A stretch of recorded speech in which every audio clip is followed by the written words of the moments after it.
Good morning. Today we are making our video for packet number 6. Packet number 6, our due date has changed. On your paper it says 1/20, so it is due on January 20th.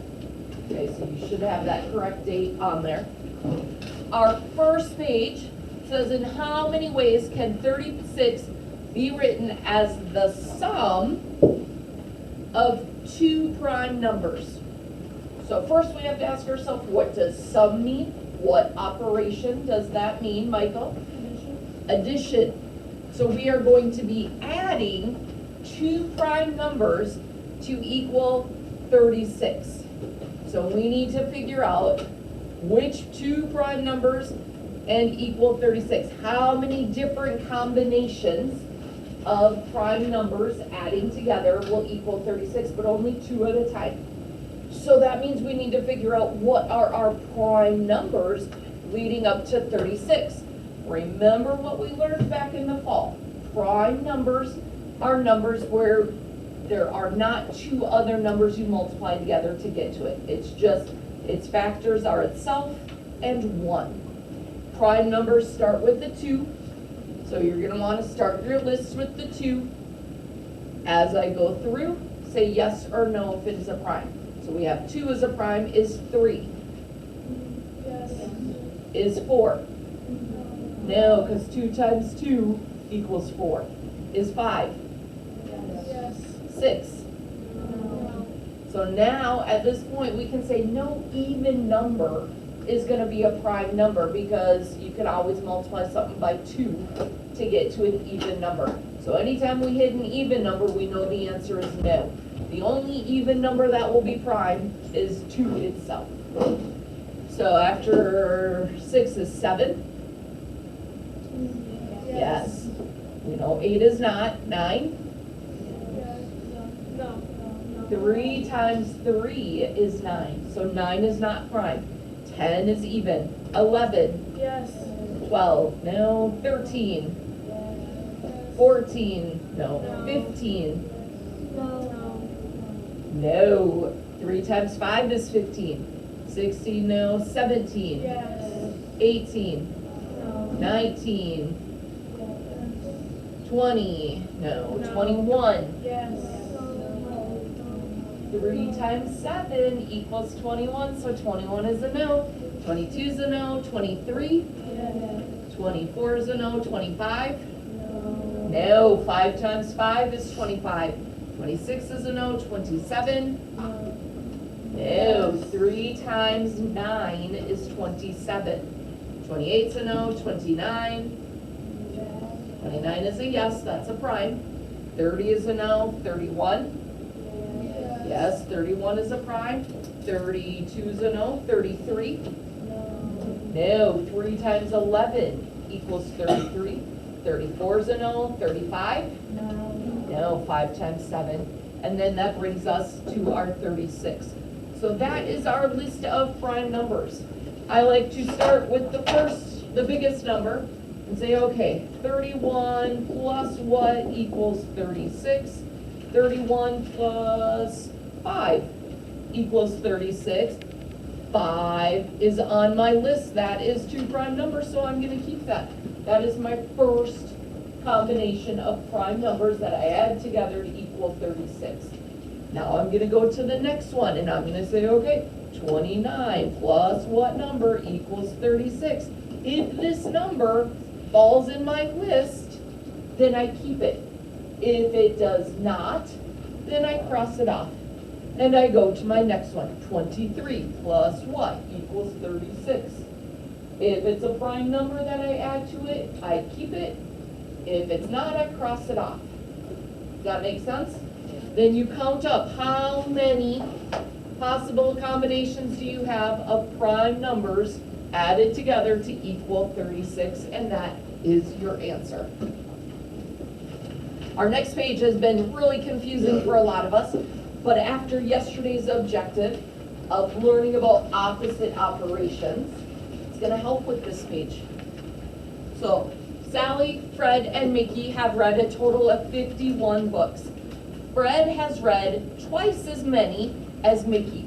Sally has read 15 more books than Mickey. How many books did each person read? So we have Sally, Fred, and Mickey.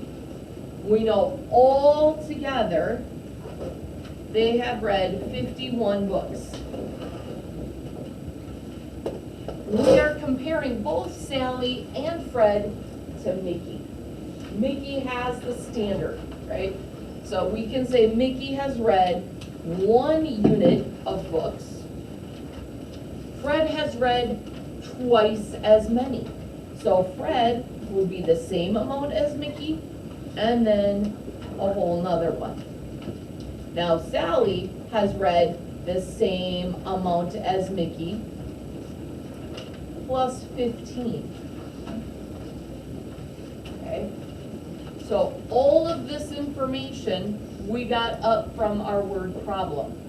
All of these books that they have read equals 51 books. So we're going to take this information and we're going to put our diagram into an equation. So I'm going to say 1, 2, 3, 4 units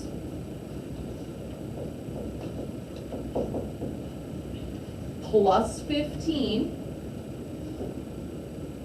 equals our 51 books. Now I'm going to use those opposite operations to get it down to 1 unit. I need to know how many books Mickey read. And then I can figure out how many everybody else read because they're all compared down to Mickey. So I need to work it down to 1 unit. So remember what I said yesterday, we're going to use Sadmer. We're doing opposite operations, so we're going to work backwards, and we're going to say, okay, we're going to do the opposite of any adding or subtracting.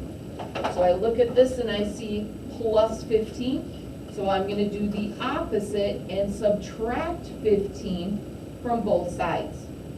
15 minus 15 gets me 0.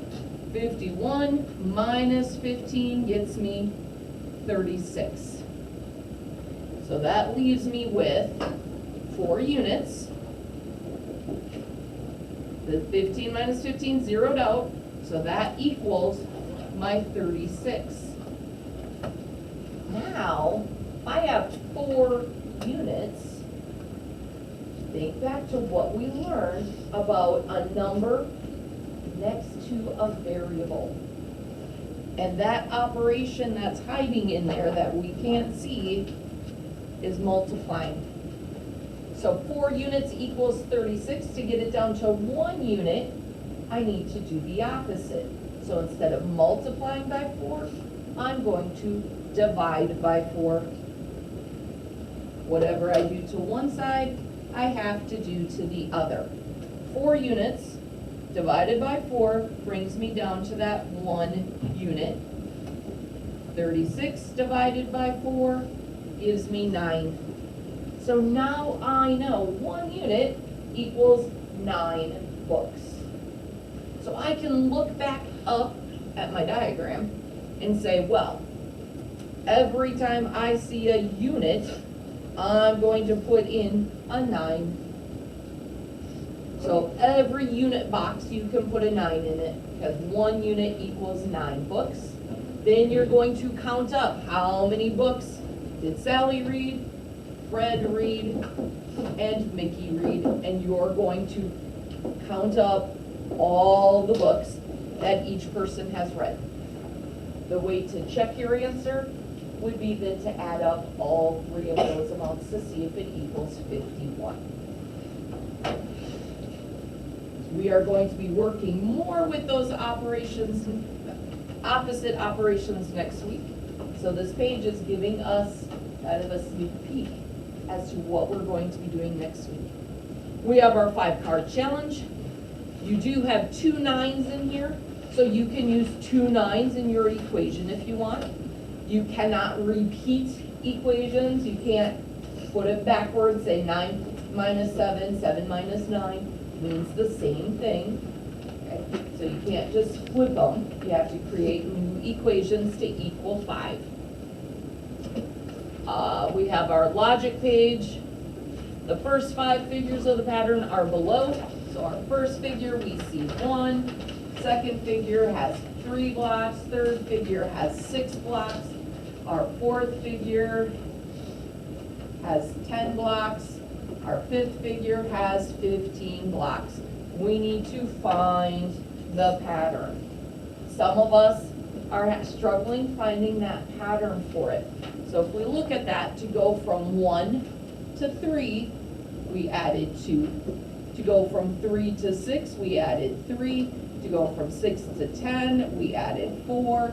To go from 10 to 15, we added 5. Oh, do we know what we want to add to 15? 6. Yeah. So you're just going to follow that pattern down, making sure you're adding correctly. And that's all we have to do for Math 6 is complete the table. Our next page is our perimeter page. Oh my goodness, there are so many ins and outs on this goofy shaped figure. I have some friends that need to add several times because they're getting confused on which number they started with. Did I add all of the numbers correctly? Okay, so go slow and be organized when you're adding this. You can use your calculator. What I would do is I would say, I would use my pencil and put a 6 in my calculator. 6 plus 1 plus 1 plus 1 plus 1 plus 1. Cross off the number as you add it into your calculator. So that way you don't accidentally miss a number. All of our lines have a number assigned to it, a measurement. So all you have to do is add all of those numbers up for the perimeter, and I'm telling you, it can be tricky when there's so many sides. So just go slow and careful and add all the numbers together. To find the area, this is a super goofy shape. There are different ways we can figure this out. We do need to put it into shapes that we know to find the area for. We know how to find the area of a rectangle is the length times the width. You can break it into 4 rectangles like this. I have seen some people say, ooh, I see a square here, I want to make a square, and then rectangles. That's fine too. Another way that I have seen people do it is they've made it into one huge rectangle, and then you subtract out those 3 squares from it. So if you find the area of the whole big rectangle, you could subtract 3 squares away and get to the same answer. So most of us are familiar with breaking it into smaller rectangles and being able to just add together. But I have seen some people do one huge rectangle and then subtract away the parts that are not a part of it.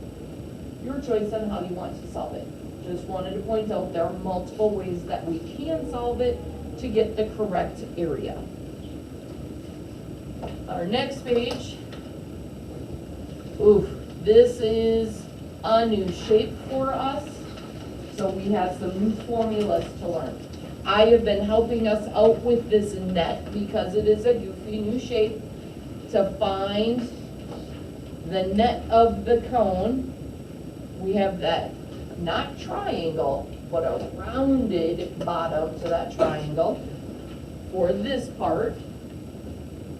Then we have the bottom, which is a circle. We need to label the radius and label the length on your net. So your net does need to be labeled. Then we need to find our surface area. We have 2 different shapes we need to find the surface area of.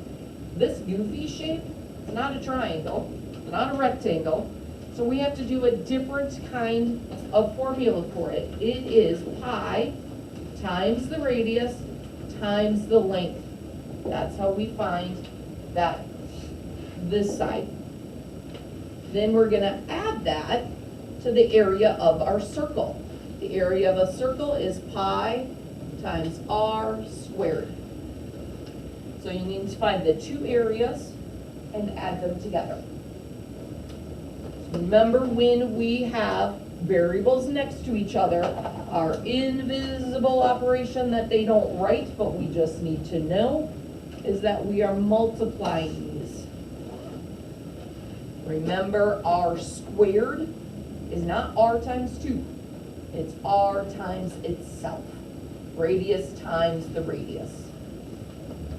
So once you do this math and you add your two areas together, that is your surface area. Our next page is the volume of that cone. So we have a new formula for the volume of a cone. So we know the volume of a cylinder is pi times the height times the radius squared. But because it's a cone that comes out of a cylinder, we have to divide it by 3. So we're going to imagine that there is a cylinder that cone gets pulled out of. So you put your numbers in for the calculation, you do the math, and that is your answer. Then for the Math 6 problem, it says, oh yeah, that cone came out of a cylinder. Well, what is the volume of the cylinder? So to find that volume of just the cylinder using the same height and radius, that's the top part. We don't divide it by 3. Dividing it by 3 is the cone that we pull out. So we're going to do that pi times the height times radius squared. That answer is what you put down there. Don't divide it by 3. Or you could go back and take that volume that you found of the cone, multiply that by 3 if you've already found that volume. Okay? So for just the cone, you divide by 3. For the cylinder, don't divide it by 3. And our last page is our graph that we need to create. Remember what we have talked about. You need to use correct labeling. So most people are making it into a bar graph. They're putting their numbers going up the side. Look at what our numbers are. What do you need to label those numbers?